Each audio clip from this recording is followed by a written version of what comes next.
Hello बच्चों, मैं अफरोज़ हामिद आप सभी का यूट्यूब चैनल ताज क्रिएशन इंस्टीट्यूट पर स्वागत करता हूं। बच्चों, आज हम पढ़ेंगे मनुष्य में जनन।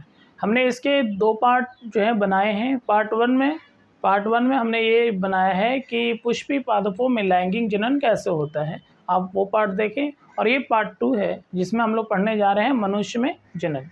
पहले ही हम जानेंगे कि मनुष्य में जनन कितने तरह के होते हैं। तो मनुष्य में जनन होते हैं केवल एक तरह के, होते हैं लैंगिक जनन।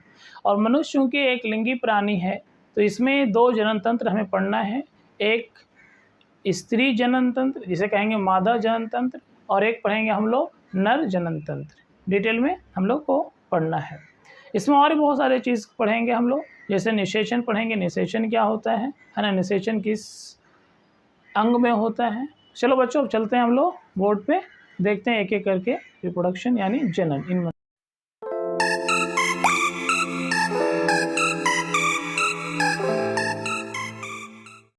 हेलो बच्चों, तो आज हम लोग पढ़ने जा रहे हैं मनुष्य में जनन। जनन के एक पार्ट जो है वो पहले बना हुआ है, उसमें आप जाकर के नीचे लिंक में आएगा, आप उसे देख लें और उसे पढ़ लें। ये पार्ट 2 बन रहा है जिसमें पढ़ना है मनुष्य में जनन। बच्चों, पहले ये जानना है कि मनुष्य में जनन किस विधि द्वारा होता है। तो मनुष्य में जनन लैंगिक विधि द्वारा होता है। यहाँ लिखा हुआ है कि मनुष्य में जनन लैंगिक विधि द्वारा होता है, अर्थात मनुष्य में दो जनक नर और मादा जनक भाग लेते हैं जनन की प्रक्रिया में। बच्चों, ये भी देखें कि मनुष्य जो है वो एक लिंगी प्राणी है। एक लिंगी प्राणी का मतलब होता है वह प्राणी जिसमें एक जीव में केवल एक ही जनन अंग पाए जाते हैं, नर या मादा। यानी नर जनन अंग एक अलग जीव में होता है जिसे हम लोग नर कहते हैं, और जिसमें मादा जनन अंग होगा उसे मादा यानी स्त्री कहते हैं। यानी स्त्री और पुरुष जो है दोनों अलग अलग जीव होते हैं। तो लैंगिक जनन में दो अलग अलग जनक यानी नर और मादा भाग लेते हैं। तो मनुष्य में देखेंगे कि मनुष्य एक लिंगी प्राणी है जिसमें नर यानी पुरुष होगा और दूसरा होगा मादा यानी स्त्री। ये दोनों जनन की प्रक्रिया में भाग लेंगे। बच्चों, हमें ये देखना है कि किशोर अवस्था क्या होता है। किशोर अवस्था वह अवस्था है जिस अवस्था में कोई जीव के जनन अंग परिपक्व एवं क्रियाशील हो जाते हैं। मनुष्य में अगर देखा जाए किशोर अवस्था, तो ये 12 वर्ष की आयु में किशोर अवस्था को प्राप्त कर लेते हैं। तो किशोर अवस्था वह अवस्था है जिसमें कोई जीव के जनन अंग परिपक्व एवं क्रियाशील हो जाते हैं। उसी अवस्था को हम लोग किशोर अवस्था कहते हैं। बच्चों, अब ये देखना है युग्मक। युग्मक जो है मनुष्य में दो प्रकार के होते हैं।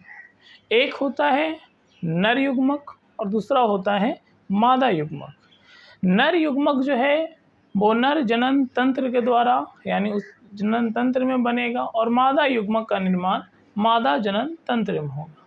अगर हम नाम देख लें तो मनुष्य में नर युग्मक को शुक्राणु कहा जाता है और मनुष्य में मादा युग्मक को अंडाणु कहा जाता है।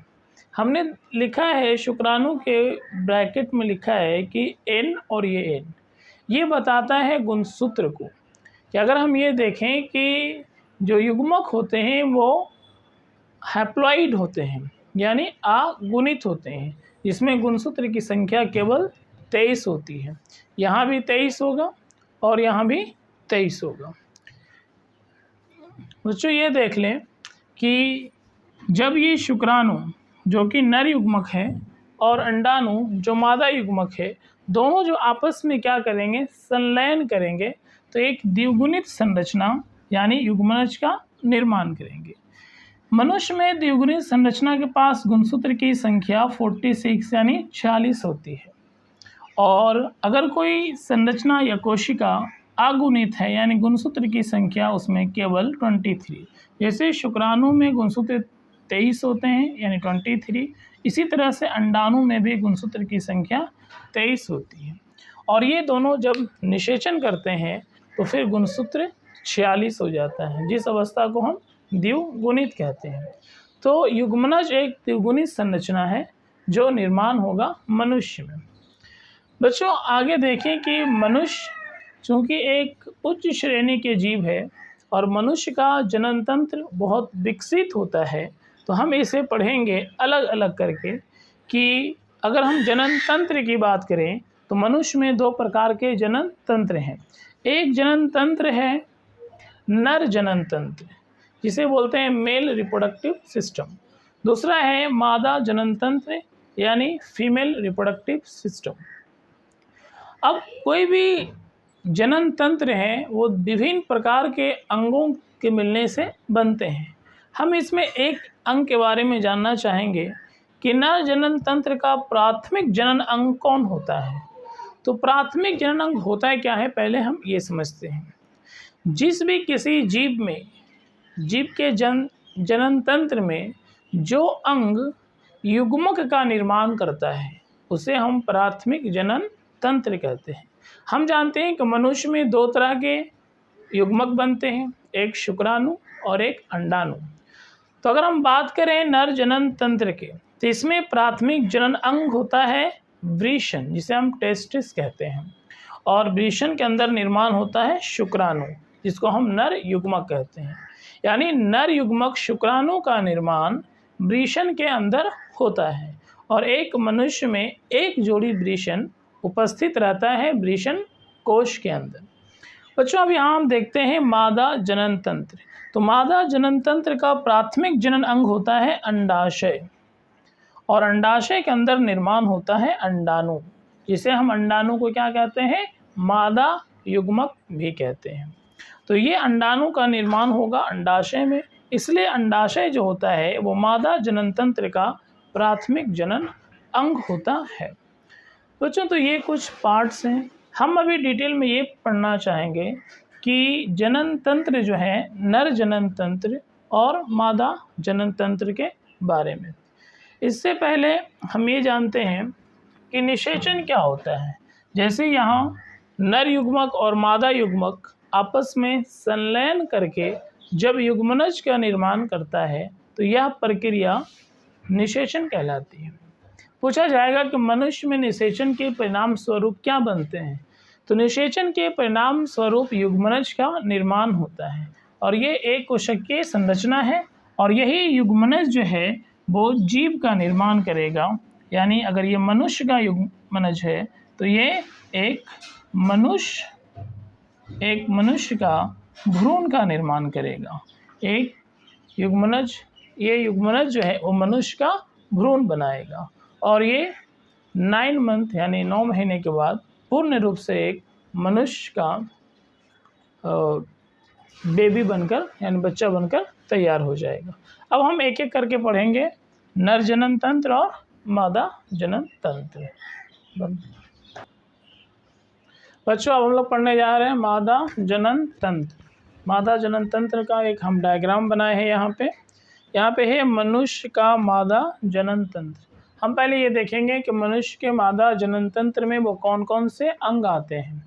तो यहाँ हमने लिखा हुआ है कि मादा जनन तंत्र में पहला अंग है जिसे हम प्राथमिक जनन अंग कहते हैं, वो है अंडाशय। और ये अंडाशय जो होगा वो एक जोड़ी होगा, मतलब ये 2 होंगे अंडाशय। यहाँ डायग्राम में देख रहे होंगे कि ये फीमेल रिप्रोडक्टिव सिस्टम है यानी मादा जनन तंत्र, जिसके 2 अंडाशय हैं। एक अंडाशय ये है दाईं ओर और एक बाईं ओर, 2 अंडाशय होते हैं। उसके बाद फिर देखें अंडवाहिनी।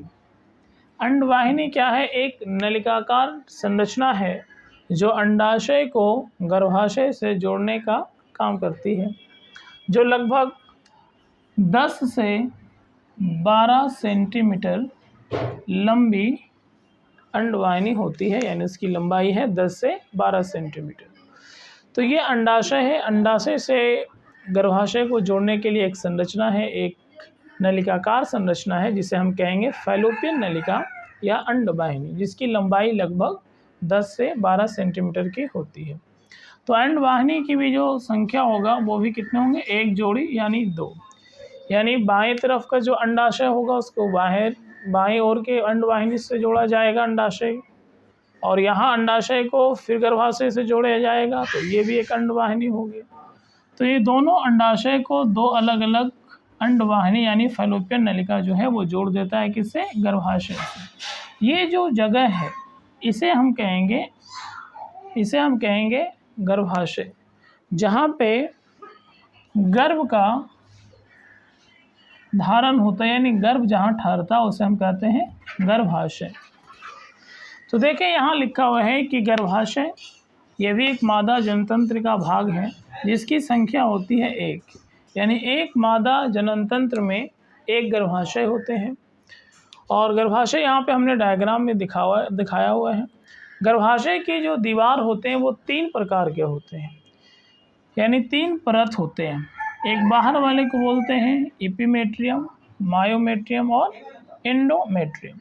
तो ये एंडोमेट्रियम वाली जो 2 दीवार है अंदर में वो फाइनली कहलाता है अंदर का ये जगह गर्भाशय, जिसमें गर्भ का धारण होगा। उसके बाद है योनि। योनि की संख्या भी एक मादा जननतंत्र में 1 होते हैं, जिसके द्वारा कोई स्त्री शुक्राणु प्राप्त करते हैं। यहाँ हमने दिखाया है ये योनि की संरचना है। योनि को कवर करने के लिए बाहर की ओर से एक संरचना पाया जाता है, बल्कि ये एक जोड़ी होता है 2, तो इसे हम कहते हैं भग या बल्वा। तो ये कुछ पार्ट्स हैं जो पूरा मिलने के बाद ये सभी अंग मिल करके बनते हैं मादा जनन तंत्र। तो ये मादा जनन तंत्र है जिसमें एक जोड़ी अंडाशय है और अंडाशय के अंदर क्या पाए जाते हैं? अंडाणु। ये है अंडाणु। प्रत्येक अंडाशय में किशोर अवस्था के आसपास 60 से 80 हज़ार अंडाशय उपस्थित रहते हैं, यहाँ भी और यहाँ भी, दोनों अंडाशय में। अब देखते हैं हम लोग निषेचन क्या होता है।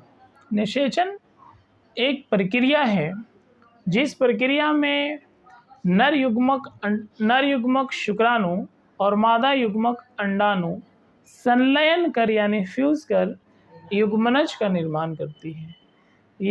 इसी प्रक्रिया को हम निषेचन कहते हैं। अभी अब देखना है कि निषेचन मनुष्य में कहाँ होता है। तो मनुष्य में निषेचन जो है वो आंतरिक निषेचन होता है, यानी शरीर के अंदर। हमें ये जानना होगा कि मनुष्य में निषेचन की प्रक्रिया कहाँ होता है। तो ये होता है मादा जनन तंत्र में। अब देखना है कि मादा जनन तंत्र में भी किस भाग में होता है। तो हमें याद रखना है कि मनुष्य में मादा जनन तंत्र के फैलोपियन ट्यूब यानी फैलोपियन नलिका या अंडवाहिनी में निषेचन की प्रक्रिया पूर्ण होती है। यानी जब स्त्री शुक्राणु को प्राप्त करती है, शुक्राणु खुद से गति करता हुआ ये फैलोपियन नलिका यानी अंडवाहिनी में पहुंचती है, जहां इसे अंडाशय से निकलता हुआ ये अंडाणु मिलेगा और ये शुक्राणु और अंडाणु आपस में संलयन कर यानी निषेचन कर युग्मनज का निर्माण करेगी। फिर ये युग्मनज विकसित होकर धीरे धीरे ये बढ़ेंगे अंडाशय की ओर और जब ये ब्लास्टोसिस्ट यानी कोरकपुटी की अवस्था आ जाएगा तब यहाँ आकर के ये गर्भाशय की भीतरी दीवार से चिपक जाएंगे। जब कोई कोरकपुटी गर्भाशय की भीतरी दीवार से आकर जुड़ जाता है तो इस प्रक्रिया को कहते हैं अंतररोपण। यानी अंतररोपण वह प्रक्रिया है जब युग्मनज से विकसित होकर बनने वाले कोरकपुटी पूर्ण रूप से आकर जुड़ जाता है किससे? गर्भाशय की भीतरी दीवार से, तो उसे हम कहते हैं अंतररोपण। अब जो अंतररोपण पूर्ण हो गया तो तब से लेकर के